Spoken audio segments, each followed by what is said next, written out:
Jēkabpils novada pašvaldība turpinās ielu apgaismojuma sistēmas uzlabošanu novadā.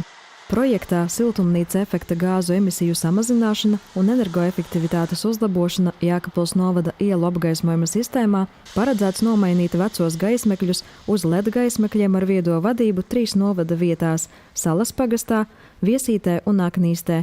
Plānots demontēt esošos 663 nātrija tipa gaismekļus un vietā uzstādīt LED gaismekļus, kā arī apgaismojuma līmeņa regulēšanas un aizsardzības automātikas ierīces.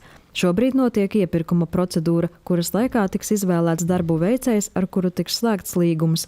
Īstenojot projekta aktivitātes, tiks samazināts elektroenerģijas patēriņš un palielināts gaismekļu kalpošanas laiks. Tāpat jaunais apgaismojums būs ievērojami draudzīgāks videi nekā esošais. Paredzēts, ka pēc projekta ieviešanas CO2 izmešu daudzums būs samazināts par 48 tonnām gadā.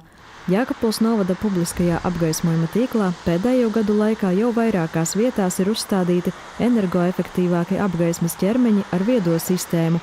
Ir piesaistīti gan pašvaldības budžeta līdzekļi, gan arī izmantojot Altuma finansēto energopārvaldības eksperta modeli, īstenots ielu apgaismojuma modernizācijas projekts. Tā laikā, pirms 2 gadiem, Jēkabpils pilsētā tika nomainītas vairāk nekā 1900 puldzes, kas ir aptuveni 95% Jēkabpils pilsētas ielu apgaismojuma tīkla.